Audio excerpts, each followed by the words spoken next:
faut changer le regard, la perception des gens, quoi.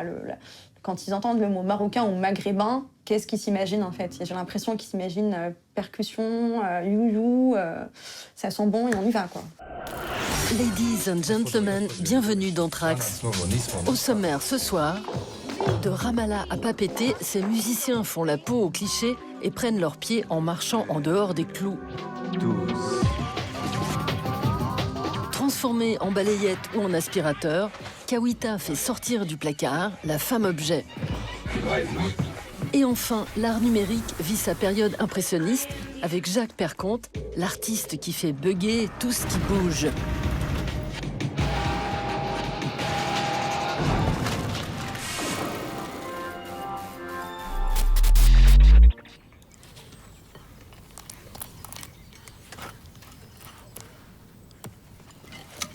Ne cherchez pas.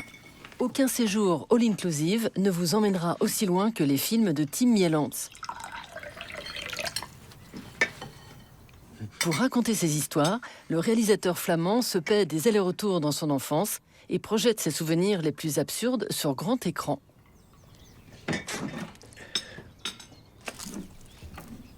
Dans son premier long-métrage sorti en 2019, un certain Patrick doit gérer seul le camping naturiste familial à la mort de son père. Mais un autre drame s'ajoute à son deuil, la disparition de son marteau. Patrick zegt dat er meer van zijn hamers kwijt is. Weg kan die niet zijn, hè. Pour le retrouver, méthode et logique. Il lag daar. Patrick? Rencontre chez le réalisateur de 42 ans à Anvers. Patrick? Ah, salut. C'est mon bureau. Tu veux que je me promène? Un ami m'a envoyé un article sur Nietzsche qui avait une grande théorie sur le marteau.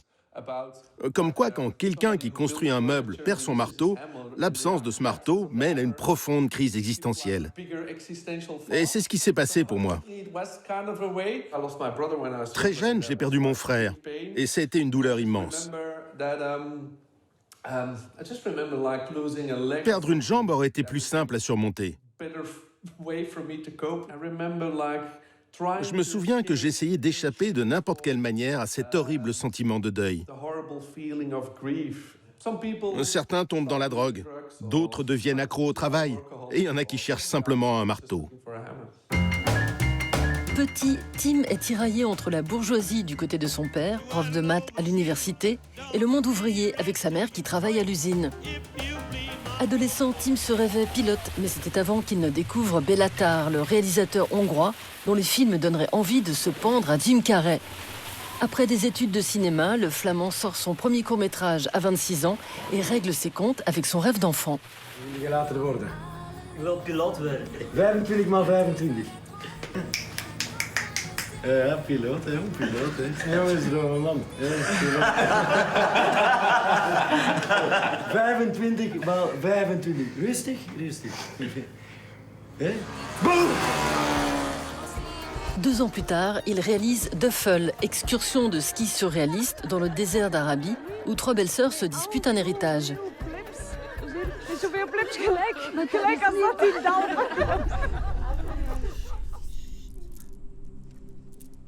Als cadeau voor zij die zich gaan settelen, krijgt de gulle de grond van Baron Vos in Duffel.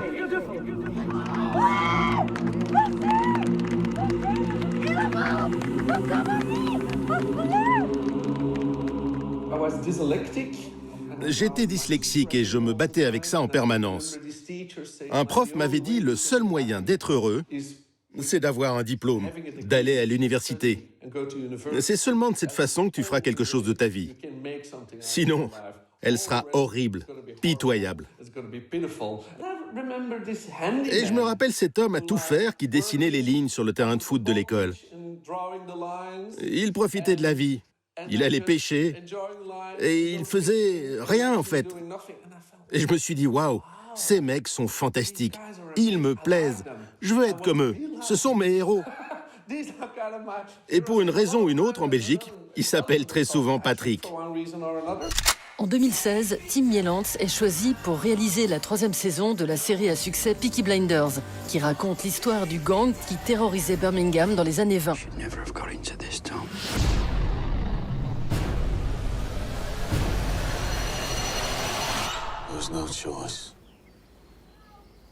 T'es sûr que ça va, mon gars?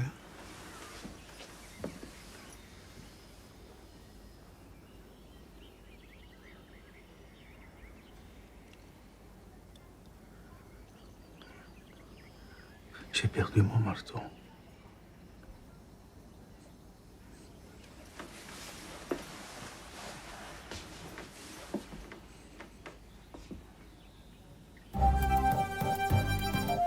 Pour Patrick, en 2019, Mielantz s'inspire de l'été de ses 6 ans. Le camp naturiste des Pyrénées où il passait ses vacances avec ses parents s'est finalement avéré être une base arrière des combattants basques de l'ETA. Explosif. Je me rappelle que mon père était en train de rigoler avec ses amis basques, en train de boire et de jouer à la pétanque, et qu'il y avait ce camion de pompiers à côté de nous. Et je me souviens aussi que le gérant du camping n'avait pas dit à sa mère, qui était aveugle, que tout le monde se baladait à poil. Mon père a lu le journal un an plus tard et il me fait « Oh, Carlos est en prison. Il a fait exploser une bombe à Madrid.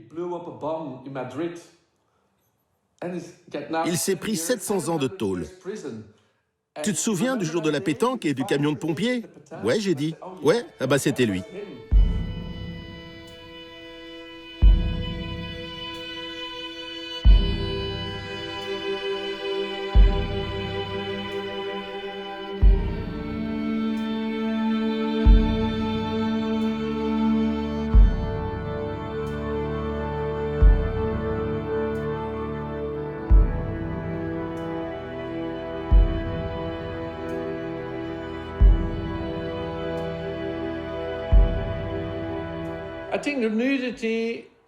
La nudité marche seulement parce qu'elle ne veut rien dire. Si tu es nu et que c'est censé représenter quelque chose, ça ne fonctionne pas aussi bien.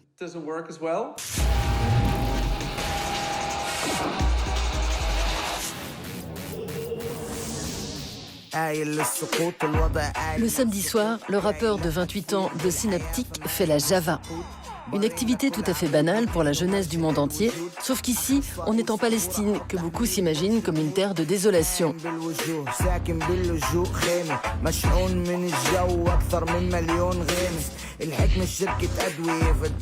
Figure d'un hip-hop décomplexé, depuis Jérusalem, l'artiste jordano-palestinien revendique à son rap le droit de rigoler. À l'inverse des clichés de ce qu'il appelle le rap ONG.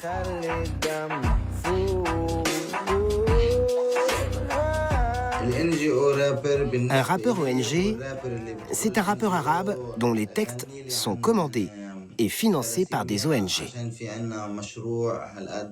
C'est un rappeur à qui, par exemple, une ONG va demander une chanson sur la thalassémie, une maladie du sang très répandue en Jordanie. Moi-même, mon premier disque a été financé par l'ambassade des Pays-Bas. C'était un album qui s'appelait Rap Politique. J'avais écrit 5 ou 6 morceaux sur l'éducation, le chômage, la liberté. C'était comme un cadeau empoisonné. On te disait, ok, on te finance, mais uniquement si tu parles de ça et de ça. Né en 93 à Amman, en Jordanie, Laïs Hassan a une enfance mouvementée. Souffrant d'hyperactivité, il est placé à 15 ans sous Ritaline, un médicament qui provoque des crises d'angoisse. Il décide alors de faire des études de psychiatrie pour mieux comprendre sa maladie. Fasciné par le fonctionnement du cerveau, le futur diplômé verbalise ses états d'âme sur scène sous le pseudonyme de The Synaptic, en clin d'œil aux synapses qui relient les neurones. En 2018, son titre Ritaline fait un carton auprès de la jeunesse arabe.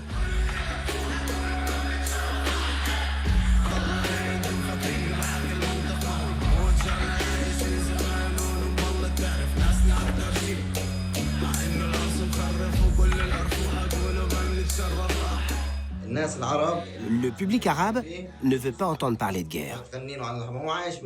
Lui, il vit déjà la guerre. Il ne veut pas qu'on la lui raconte. Moi, je chante sur n'importe quoi. Que je suis triste, que je suis heureux, que ma copine me largue. Tout ce que je ressens. Sorti il y a 6 mois, le tube de The Synaptic, Berra Hadaf, signifie sans but. Dans ce clip participatif, le rappeur invite ses fans à se filmer sans autre directive que de prendre du bon temps. Leur credo, I am not a cliché.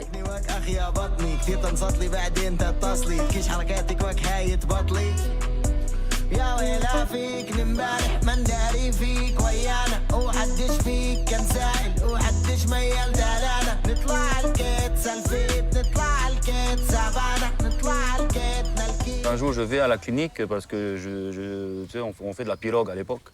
Et puis on porte de la pirogue parce qu'on fait les Hawaii Kinui, les grandes courses et tout ça. Et on monte la pirogue, je me fais piquer par un poisson-pierre. Alors je traverse la route, je vais à la clinique et puis là, je me fais une piqûre. Tu sais, quand je sors, il y a un gars, il me dit, hey, dans votre violoncelle, dans votre musique, là, il y a le violoncelle. Votre musique, ça vient pas d'ici, ça vient de là-bas. Faut pas mélanger. Alors il me dit ça. Après je lui dis, hey, toi le short que tu portes, ne porte pas ce short. Toi les feuilles qui sont là, pas enlever les feuilles, tu t'attaches avec ces feuilles-là. Ok, ce short-là, il vient pas d'ici. Mais pour Mano et moi, c'est ça aussi notre force. C'est que si on te critique, il faut fuck off, quoi, tu vois. Avec Tikairi, leur groupe de heavy metal made in Tahiti, les frères Aroma et Mano Salmon envoient valser les vainés et font trembler les cocotiers.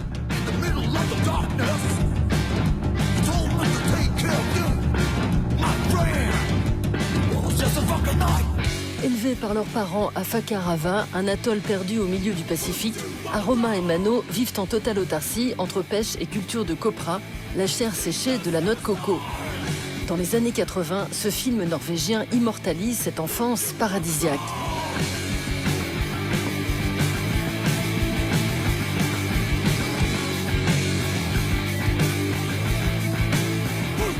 Une vie complètement livrée à la nature, quoi. Ça veut dire quoi? Livrée à toi-même, tu vois. Et tu peux pas reproduire les mêmes codes que dans un système ou une société. On avait des voisins, eux ils avaient une guitare. Du coup, on allait souvent voir les voisins, quoi. Mais moi, je commençais par le ukulélé. Avant la basse, à l'âge de 16 ans, avec tous les copains, on se bourrait la gueule. Et on jouait la bringue, on faisait la bringue. C'est comme ça que j'ai appris, au fait. Gling, gling, gling, gling, gling, la Fakarava. Et quand on avait 4 verres dans la tronche, ben...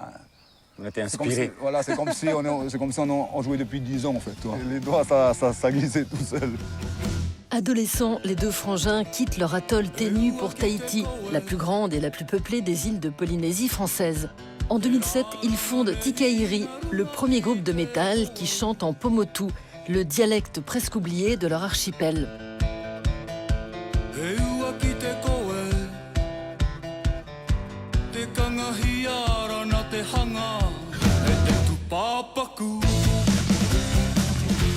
Jouer du métal au pays du ukulélé, rien d'incompatible pour les frères Salmon qui ont toujours respecté les traditions dans leur musique comme dans leur salon de tatouage. Ça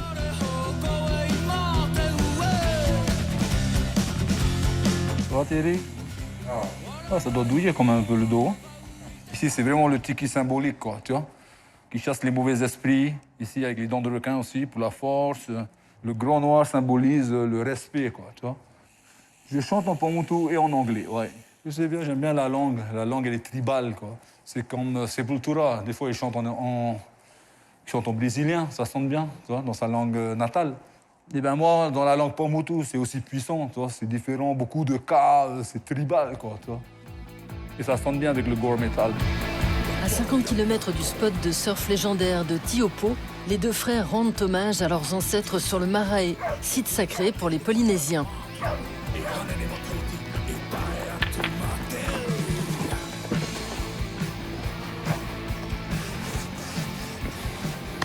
Je remercie le Tiki de m'accepter sur son lieu de culte.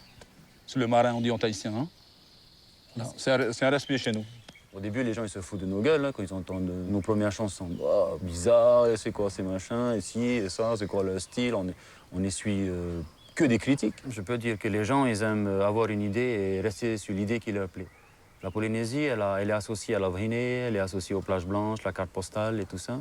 Et ils aiment bien cette image-là. Ils préfèrent garder cette image-là. Même s'il y a une autre réalité, ils vont rester sur leur réalité. Bonjour 2021 est le jour sans fin du confinement. Un an après son dernier set ici même, à la machine du Moulin Rouge de Paris, la DJ marocaine Glitter Ramsa ou Ramsine, Glitter 55 en VF, peaufine ses mix en attendant des jours meilleurs.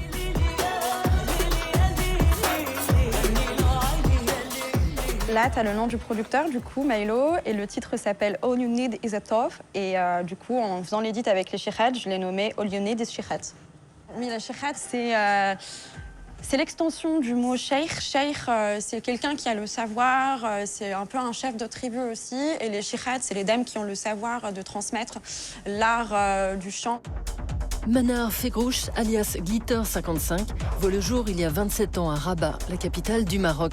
Bac en poche à 16 ans, elle quitte le foyer familial, direction la France, pour suivre des études de gestion. C'est là qu'elle découvre qu'on est souvent le cliché des autres. Coucou, bienvenue chez moi. C'est la première fois de ma vie que j'ai entendu beurette, je crois. C'était à Amiens et je comprenais pas du tout. Ou rebeu, ou ce genre de... On n'utilise pas du tout ça chez moi, en tout cas pas dans le groupe social dans lequel j'ai évolué. Même en parlant français, on n'utilisait pas ces mots-là. Et puis surtout, c'est la première fois où tu te rends compte que tu es une personne racisée vraiment parce que tu n'es pas chez toi. Initiée au DJing lors d'une soirée dans un bar du Vieux-Lille, Manar s'épanouit aux platines. En 2018, elle devient Glitter, celle qui brille.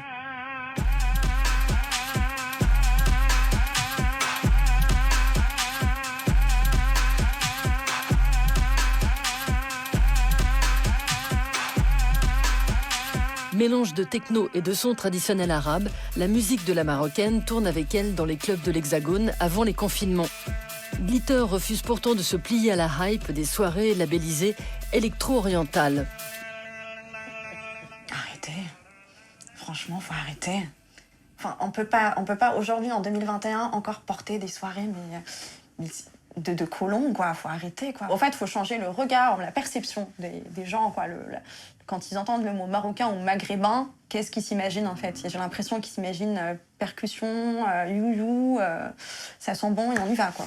Faut déconstruire cette vision qu'on se fait d'un artiste qu'on rattache à un territoire et où on n'en prend que l'aspect cliché, en fait, de son territoire pourquoi est-ce qu'on le perçoit pas autrement? Genre, on prend pas son œuvre et on s'imprègne pas que de son œuvre et on se dit pas, oui, c'est une œuvre singulière, l'artiste vient de là, mais il n'y a pas que ça.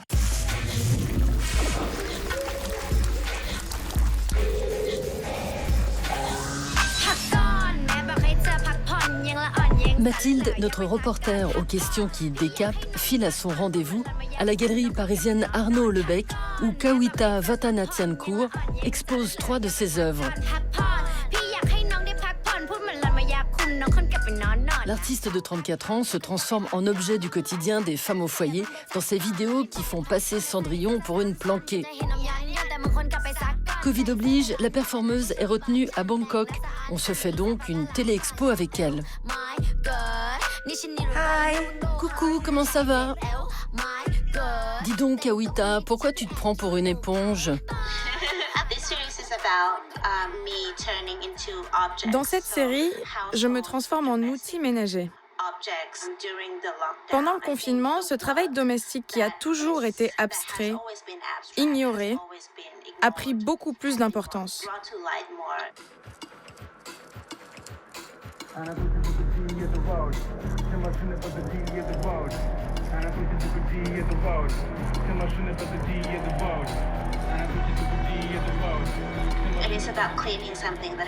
Cette œuvre parle de nettoyer quelque chose de très très sale aux yeux des autres. Mais c'est quelque chose qu'on fait tous les jours en tant que tâche ménagère. C'est notre travail quotidien à la maison.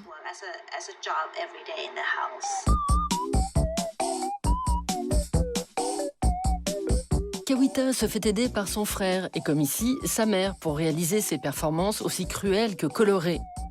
Ces petits films faits main tournent en boucle comme les vies de ces femmes réduites à l'état d'esclaves domestiques.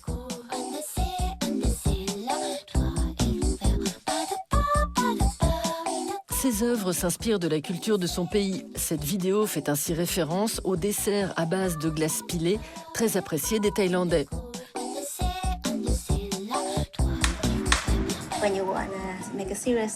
Quand tu veux parler sérieusement de quelque chose, mais que tu ne veux pas que les gens te tuent, tu dois d'abord les faire rire.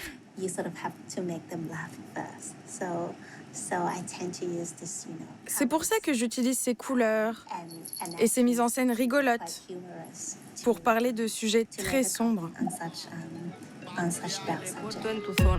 Kawita naît en 87 à Bangkok. Son père, producteur, est le créateur du Bangkok Film Festival. Sa mère, hôtesse de l'air. À 14 ans, elle part étudier en Australie. À son retour, 10 ans plus tard, la jeune diplômée en art réalise ses premières vidéos.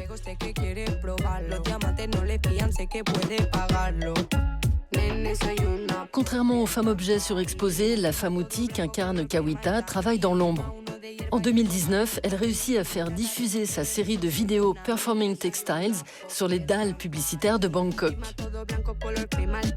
Si en Thaïlande, près de la moitié de la population active et la majorité des diplômés de l'enseignement supérieur sont des femmes, nombreuses sont celles qui n'ont pas voix au chapitre.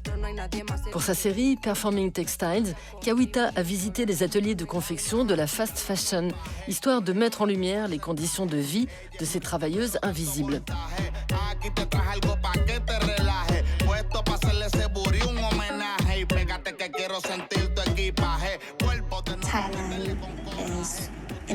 La Thaïlande fait partie des 10 pays qui exploitent le plus les travailleurs.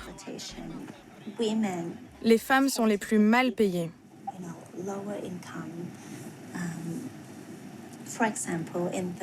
Dans l'industrie textile, par exemple, les salaires sont si bas qu'ils ne permettent pas d'en vivre. Chaque fois que ces femmes essaient de se faire entendre, on les force à se taire.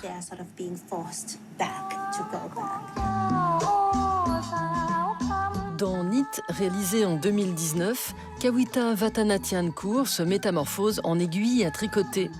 1 heure durant, elle tisse sa toile, créant ainsi sa propre prison.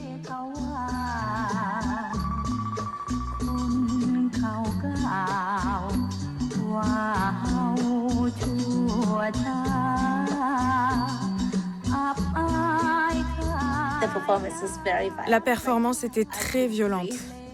Je ne pouvais pas respirer. Mon cou, mes yeux, mon nez étaient entravés. Je devais me dépêcher pour finir la performance. Après, j'ai reçu beaucoup de messages du public.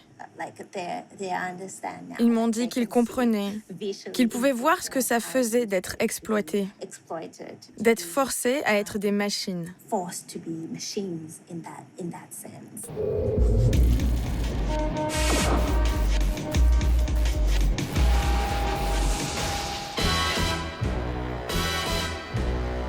.007 a le permis de tuer, Jacques celui de ne pas poser sa caméra sur pied.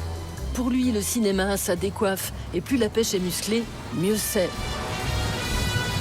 Bienvenue dans les coulisses du dernier film du réalisateur Jacques Perconte, une production où il cumule tous les postes. Installé depuis 1 an sur une petite île de Rotterdam, Jacques mijote un film sur sa relation intime avec le plus grand port industriel d'Europe. Attention, les personnes pointilleuses sur la mise au point sont priées de s'abstenir de regarder la suite. Zoom à la paire d'une paire de jumelles, et donc ça, c'est pas du tout fait pour faire des images. Le rapport entre les deux produit un effet visuel assez étonnant, quoi.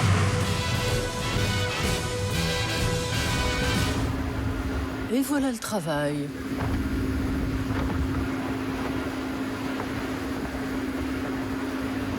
C'est un truc qui est infilmable. C'est pour ça que j'utilise principalement des moyens qui me rendent un peu impossible la tâche, comme les water taxis par exemple, parce que ça va super vite, c'est impossible de cadrer.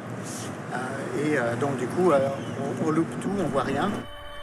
En 2012, Jacques pose sa caméra en Normandie, à l'endroit même où Monet installait son châssis 130 ans plus tôt, pour réaliser Impression, un film de 48 minutes composé uniquement de plans fixes.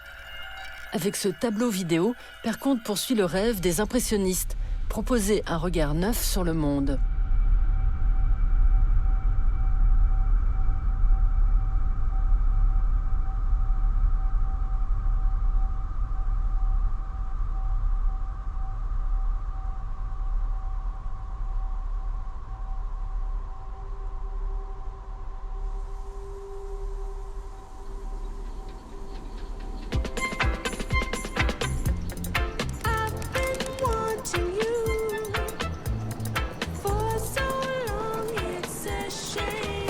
C'est à 2 pas du pont Erasme que le Merlin du cinéma expérimental teste ses formules magiques.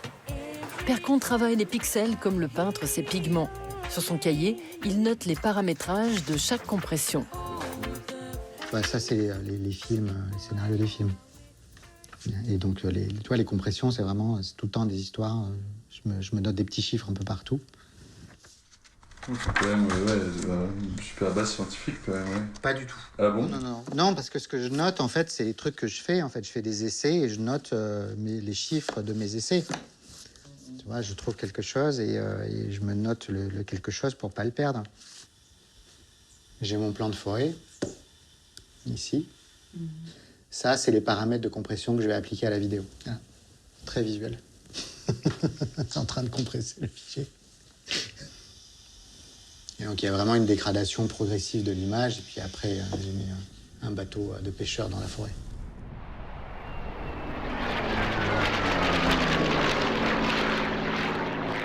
En 2020, Jacques Perconte se lance dans une mission impossible, filmer le Mont Blanc. Ballotté dans un coucou biplace, la montagne lui échappe, avant de lui inspirer cette adrénaline pour l'œil. Avec Jacques, le bug, c'est quand ça bug pas.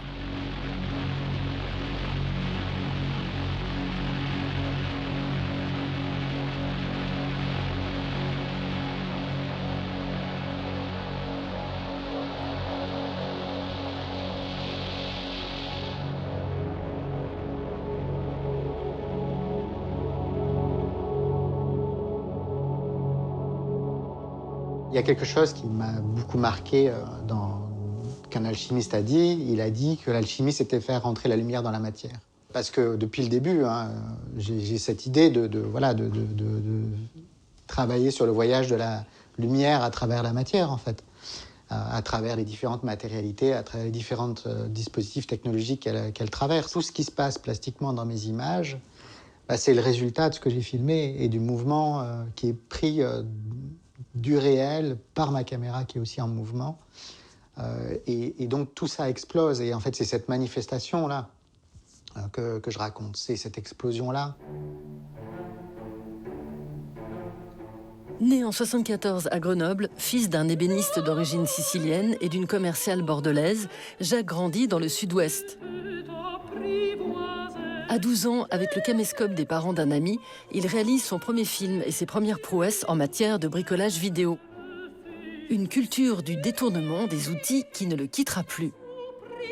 On avait envie de faire un film d'horreur et il y avait un cimetière abandonné. Donc on avait un décor magnifique, mais on avait une caméra qui était très peu sensible et qui, quand on est allé filmer, captait très mal les images. Donc elles étaient déjà très chargées de bruit. Et on n'avait pas trop de moyens après pour monter. Donc on jouait un peu avec la caméra, le magnétoscope. On refilmait l'écran comme ça pour aller chercher des portions d'images. Et du coup, on récupérait beaucoup de matière.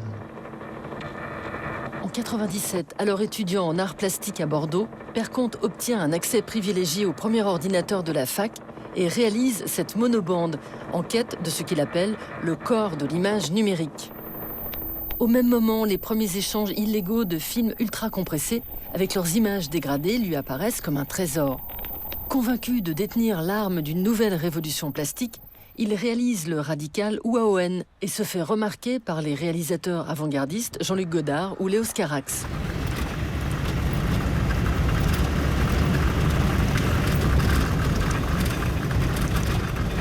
Je pense que j'ai toujours voulu être peintre et que je voulais trouver ma technique.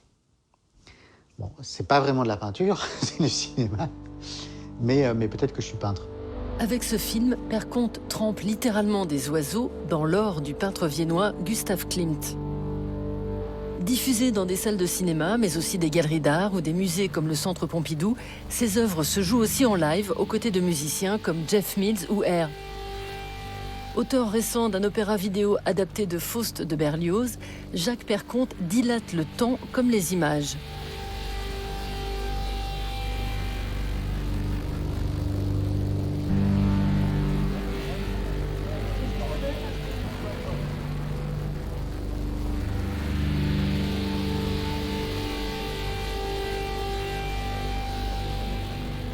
Des films comme ça, c'est des semaines et des semaines de travail, des fois une semaine sur 3 secondes, à 10, 15 heures, 18 heures par jour, quoi. Et que j'arrête pas de refaire, parce qu'à chaque fois je la refais, je n'ai pas l'intensité que je veux, j'ai pas la couleur que je veux, choses comme ça. Et c'est très spécial mon travail, parce que je sais pas ce que je veux, mais je le sais quand je le vois. Trax, c'est où tu veux, quand tu veux, sur arte.tv et les réseaux sociaux.